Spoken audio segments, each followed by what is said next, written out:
up on Channel 8 News, we'll find out what K-State fans think about their new men's basketball head coach. Plus, how did Manhattan residents celebrate St. Patrick's Day this year? And later, we'll get an update on K-State's baseball Big 12 home opener. It's shaping up to be a great day in Manhattan as we see high wind gusts and even higher temperatures. More coming from the weather later on. This is KKSU LD, broadcasting in high definition from Kansas State University, covering Manhattan, Riley County, and the Flint Hills.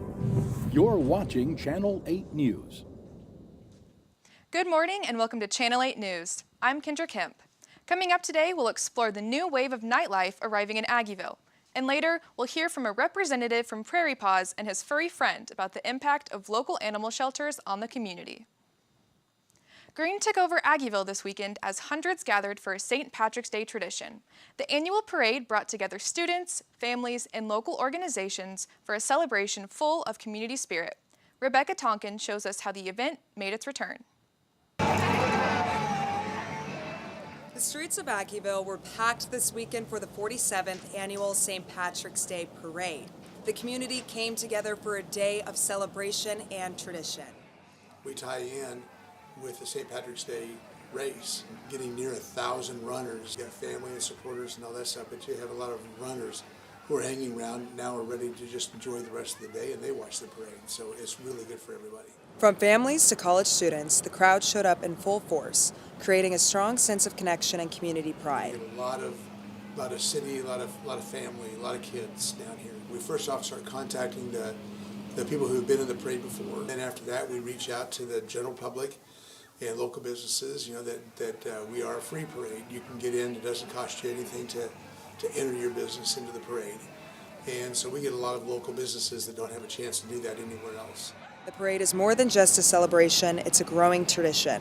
Months of planning made it all possible, thanks to its dedicated organizers and volunteers. As the parade wraps up, its impact on Aggieville is clear, bringing people together one celebration at a time. In Manhattan, Rebecca Tonkin, Channel 8 News. Thanks, Rebecca. Organizers say they're already looking forward to next year's parade as the tradition continues to grow in Aggieville. Some students in Aggieville have a new nightlife spot to check out with the addition of Cause, though not everyone is welcome. Balin Williams has more. The Aggieville bar scene is always evolving, and this new addition definitely separates itself from the rest of Aggieville, catering to a 21 and older clientele. Here in Aggieville, Cause opened its doors just a couple weeks ago during the weekend of Fake Patty's Day, but this weekend is when the real party starts. It's been very good. We got a really good response the Fake Patty's Day weekend, obviously.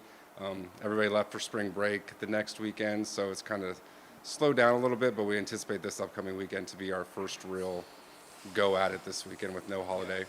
As the only bar in Aggieville with a nightclub feel, it's already drawing the attention of students looking for something similar that just closed last August, and students are trying it out. It was unique. There aren't a lot of spots in Manhattan like it, and it was a lot of fun. It kind of reminded me of the old bar they used to have across the street, but I liked the fact that it was a part of Yard, and you could just walk in from the outside, go into that, and you could just get a different change of scenery between the two places.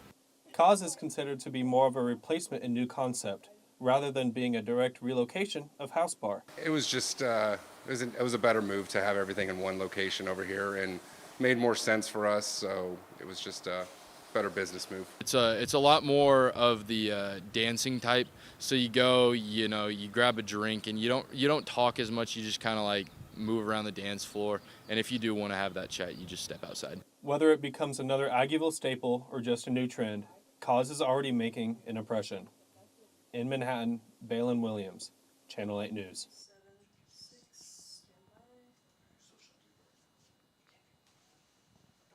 With the higher age restrictions, some students are excited to have an exclusive nightclub feel. With spring approaching, the K-State Gardens are hard at work preparing for the arrival of new blooming flowers and plants.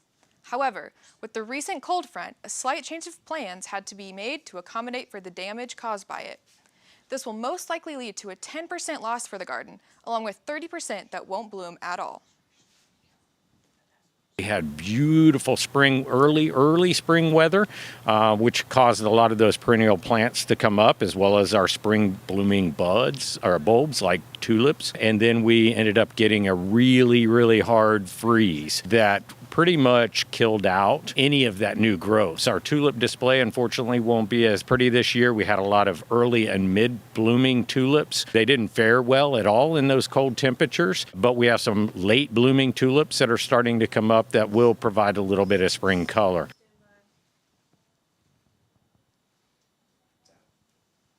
The final stretch of the semester is quickly approaching, and for many students, that can bring new challenges. Bella Zarate has more. For many college students, spring break offers a reset, but coming back can bring a different kind of pressure. With just 8 weeks left in the semester, academic deadlines and stress can quickly start to add up. At Kansas State University, students are shifting back into classroom routines while balancing exams, projects, and plans for what comes next. For me, the end of the semester feels like everything is going really fast, but I'm losing motivation to do things. Professors say they often notice this pressure in the weeks following spring break, whether through changes in attendance, participation, or direct conversations with students. So you start seeing certain signs, for example, students missing class because they're in the library trying to catch up on something that they need to turn in. You also start getting letters from Student Life, Office of Student Life, asking you to excuse certain students because they are not feeling well. Here on campus, students and faculty say communication is key, whether that's reaching out for extensions, support, or just letting someone know that you're struggling. In Manhattan, Bella Zarate, Channel 8 News. Students looking for support can find resources through campus health services and academic advising. University officials encourage students to reach out early if they need help. The K-State Mock Trial Club finished its season just weeks ago, but the work is far from over. Members say they're already preparing for what's next. TJ Christman has more. With the Mock Trial Club season now over, the group is already looking to recruit new faces for next year. The club provides students with hands-on experience in public speaking, critical thinking, and teamwork, which are valuable life skills for any career.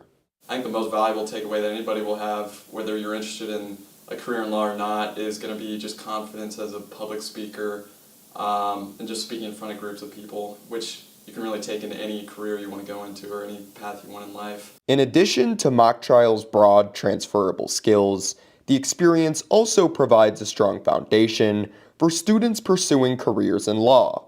We're doing trial advocacy. We are learning how to talk to a witness, learning how to direct examine them, learning how to cross them, and everything in between. You learn how to draft documents, you learn how to make your argument in court, and you just learn you get a kind of glimpse into what it's like to be an attorney.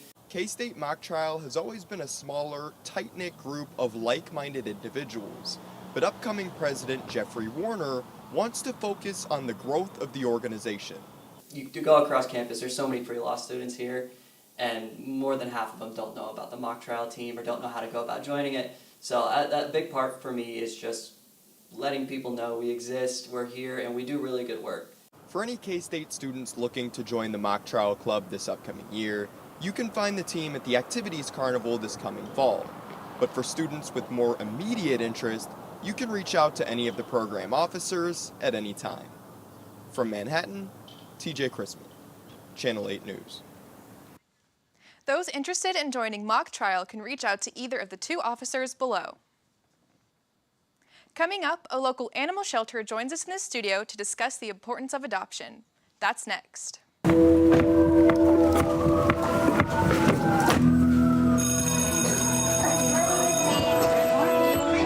ready? If you can keep up. Want me to do this? Yeah, let's do it. I got a job interview today.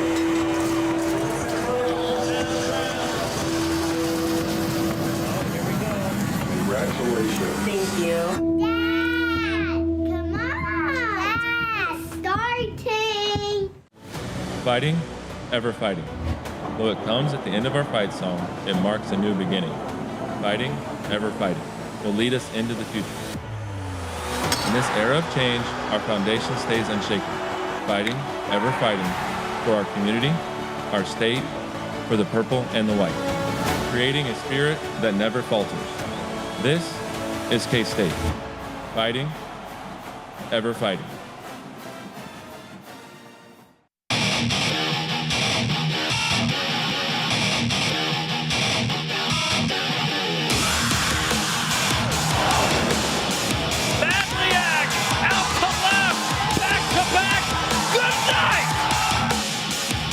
Drives it out towards center with the wind.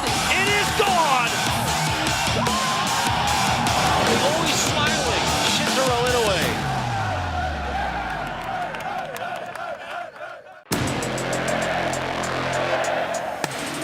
I've been looking forward to this day for a long time.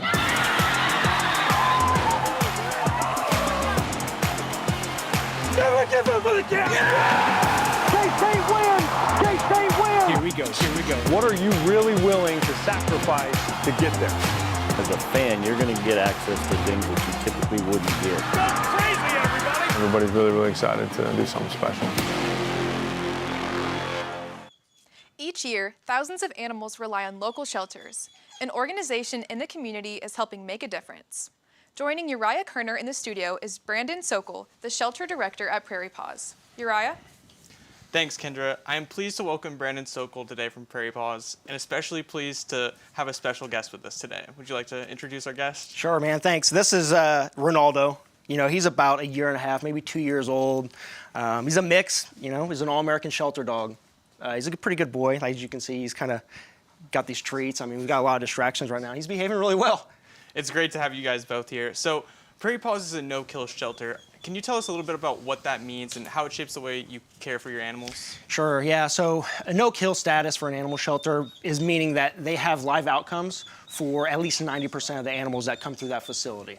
So for us, you know, we're averaging around 95% live release. That just means that there are positive outcomes for those animals. You know, we have government contracts, so we are taking in the animals that are in need in our community. And so we end up with animals sometimes that are dangerous or have dangerous behaviors. Or animals that, you know, really aren't manageable medically for a shelter or even like your average adopter. And in those cases, you know, we make a responsible and ethical decision. That's a great philosophy. And is there a story to you that stands out specifically that shows the impact that Prairie Paws has on animals in the community? I mean, there's a ton. I mean, we get dogs all the time that, you know, whether they were strays or surrenders that are in rough shape, you know, the owner didn't take the time to instill a lot of training in that animal, a lot of experiences, and to watch an animal come to the facility, maybe lacking some skills or, you know, as a shy dog, and to see them actually progress in our animal shelter rather than degress, that's really rewarding for me. We got a lot of volunteers that come in, they walk these dogs actively. You know, our team's committed to making sure that they get their enrichment and activity, and, you know, we see a lot of positive outcomes with animals that maybe other animal shelters wouldn't be able to do so. That's great to see. And then for someone wanting to adopt, what may be some misconceptions about adopting from a shelter? You know, it's a big investment or commitment, I should say, you know, and investment. You know, there's a lot that goes into pet ownership, time, resources, and, you know, you're bringing another living animal into your house or a living thing, right? So it's not like just picking up a new toy or something like that. Like, this is something that has a lot of demands. And so I encourage people to do research, come in, meet the animal, spend some time, sleep on it. That's you know? amazing. There's nothing wrong with taking a night to think over a decision like this. Great. I really appreciate your time, Brandon. That's all we have for today. Right Back on. to you, Kendra. Up next, Connor will be back with a look at the weather. How will your Palm Sunday weekends look? And later in sports, the K-State women's basketball team extended their season but couldn't make it out of the second round. That's coming up. Fighting, ever fighting. Though it comes at the end of our fight song, it marks a new beginning. Fighting, ever fighting, will lead us into the future. In this era of change, our foundation stays unshaken. Fighting, ever fighting, for our community, our state, for the purple and the white. Creating a spirit that never falters. This is K-State. Fighting, ever fighting.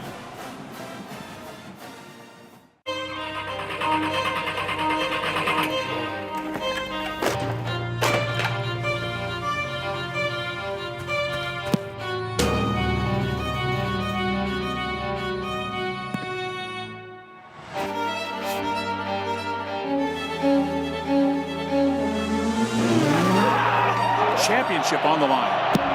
Good! It's good!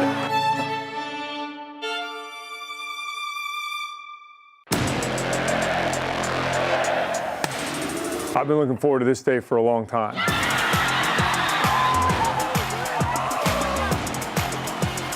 Never give up for the game! K-State wins! K-State wins! Here we go, here we go. What are you really willing to sacrifice to get there? As a fan, you're going to get access to things that you typically wouldn't get. Go crazy, everybody! Everybody's really, really excited to do something special. You look at toughness and the ability and the mental and intestinal fortitude to play this game of football the way that it needs to be played is different. Some people like to visit physicality, we live that. We're going to be the new old school, and we are going to move our program forward and take the steps necessary to chase excellence in everything we do. And the time is now. Every single one of us in here has something to give to help take this program where we need it to go. A crisis center donation drive at Sunset Zoo has been in action for the entire month of March. Noah Jacobson has more.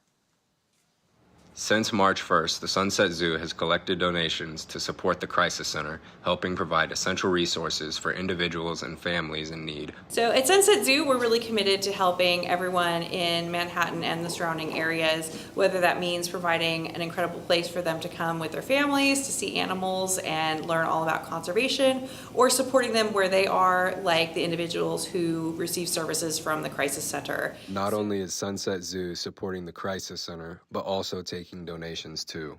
We are collecting donations to help the people who are utilizing the services of the Crisis Center. So we are collecting things like household items for personal care, so things like shampoos and lotions and face wash. If you have donations to help with this, such as hygiene supplies, cleaning supplies, food, anything to help your well-being in your community, please stop by the ticket office. So we're personally conducting this drive until the end of March, but if you would like to donate after that, you can donate directly to the Crisis Center, or if for some reason you can't get it directly to the Crisis Center and getting it to the zoo is the only way you can donate, we will still make sure that they can get it. Drop off donations at Sunset Zoo before March ends to support the Crisis Center.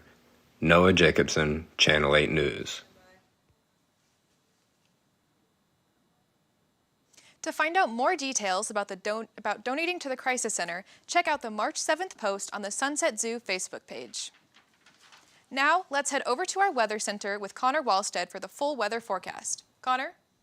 Thanks, Kendra. Looking at our national temperatures, over on the East Coast, we'll see a fairly similar day throughout the entire coast. Low 80s, it'll be a nice day for some coats. Looking in at Texas, it'll be 87, it'll be a nice day. And then over on the West Coast, it'll be 53 degrees, and in the mountains, it'll be low 40s. And then back in Kansas, it's gonna be a scorcher today, so be ready.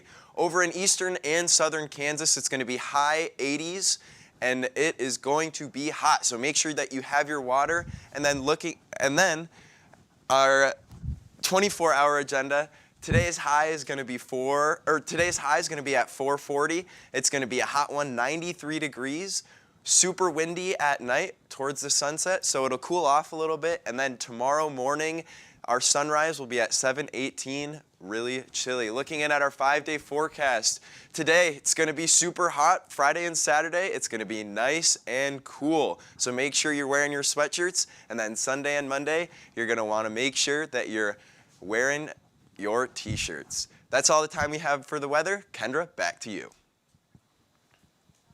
Coming up, K-State baseball struggled in their Big 12 home opener. Plus, K-State men's basketball has a new head coach. Are fans excited about the change? That's coming up.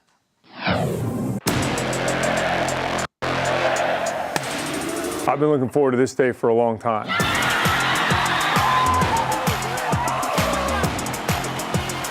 Never give up for the game! K-State wins! K-State wins! Here we go, here we go. What are you really willing to sacrifice to get there? As a fan, you're going to get access to things that you typically wouldn't get. Go crazy, everybody! Everybody's really, really excited to do something special.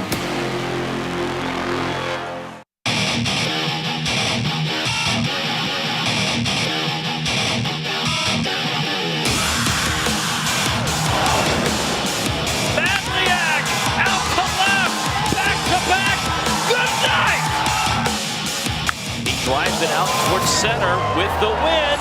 It is gone! Always smiling, Shinjiro Inoue. So within industrial engineering, you can actually start your master's degree a year early and start taking those classes your senior year.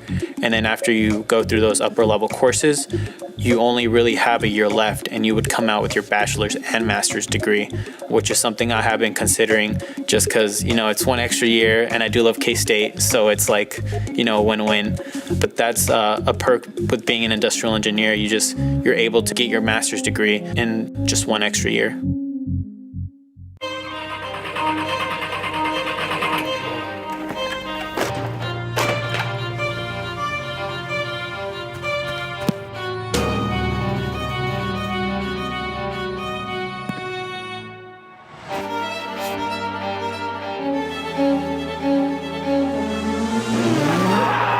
Championship on the line. Good! It's good!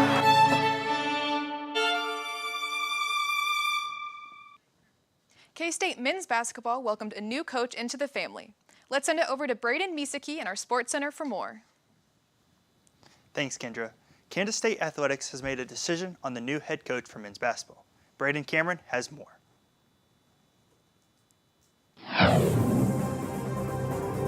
Casey Alexander was hired as the new Kansas State men's basketball head coach. He feels that he brings a style that is fun to play, watch, cheer for, and leads to wins. We want to be a style that is fun to play, fun to watch, fun to cheer for, and leads to win. He also mentioned what type of players K-State will look to bring in, giving Wildcat fans a glimpse into the program's future. Let's figure out how to get the right kind of players who have the right skills. Above all else, understand what it means to play together, all right? That want to share the ball, that understand what it means to be a great teammate. With the recent hiring of Casey Alexander, I wanted to find out what students thought about the new head coach. Some Kansas State students are excited about the new head coach, Casey Alexander, while others are hesitant. I'm honestly very, very excited. I was also very excited about Coach Tang. In general, K-State is so much more than just about what's happening down on the court. It's about the family aspect. It sounds like he's going to bring in some good players. Sounds like he's had some pretty successful teams in the past. So hopefully he'll do a good job with that. With the NCAA tournament winding down and the Cats acquiring their new head coach, they can look forward to the transfer portal opening and building a new team with continuity for the future. In Manhattan, Braden Cameron, Channel 8 News. New head coach Casey Alexander will focus on building a competitive roster, recruiting during the summer, and hosting transfers that will fit the family culture. K-State's run in the Women's Basketball Invitational Tournament came to an end as the Wildcats fell to California on Sunday.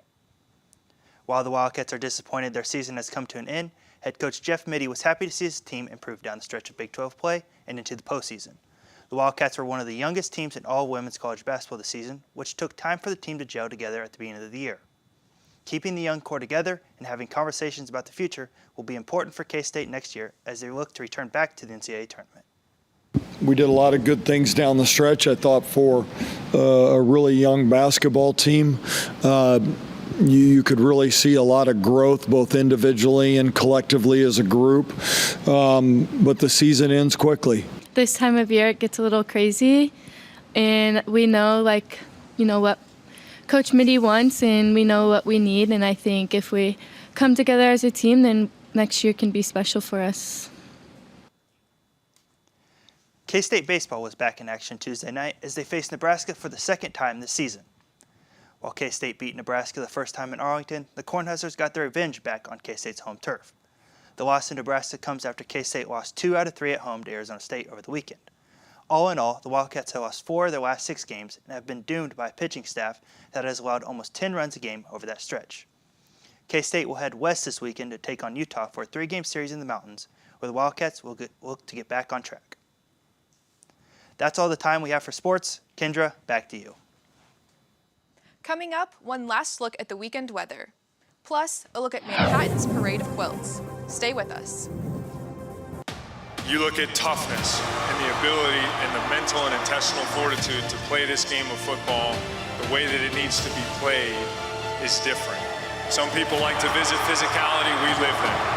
We're going to be the new old school, and we are going to move our program forward and take the steps necessary to chase excellence in everything we do. And the time is now. Every single one of us in here has something to give to help take this program where we need it to go. Fighting, ever fighting. Though it comes at the end of our fight song, it marks a new beginning. Fighting, ever fighting, will lead us into the future. In this era of change, our foundation stays unshaken.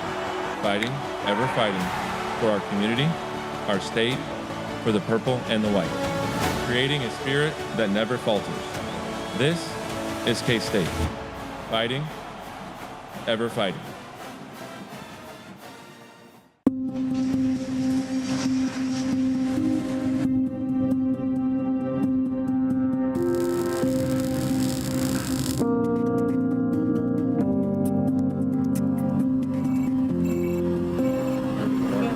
So the first third of the runway. Deviations left of course approved. Bobcat 1-2, proceed when able.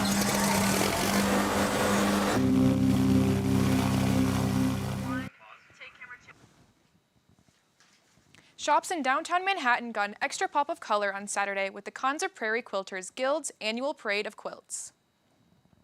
Quilts are placed in stores on Point Avenue, and participants go on a scavenger hunt to see how many they can find. For the store owners, it's a chance to increase foot traffic and have extra beauty in their stores. Well, we love it because downtown is a very family-oriented downtown district, and it's wonderful. And this brings new people not only to the community, but also to our stores. And we get to showcase not only the quilts, but everything in our store as well. But it also allows us to get new people in here from K-State and also from the military base. It's a great connection with our community. Taking one last look at our weekend forecast, you'll see Friday, it's going to be a little bit chilly, so make sure that you have your sweatshirts on. Saturday, much of the same, a little bit warmer, but on Sunday, make sure you're wearing your t-shirt, drinking your water, and putting your sunscreen on because it is going to be hot. Thank you for watching. Kendra? That's all we have for you on Channel 8 News. Thank you for watching. We'll see you next time, and from all of us, have a great day.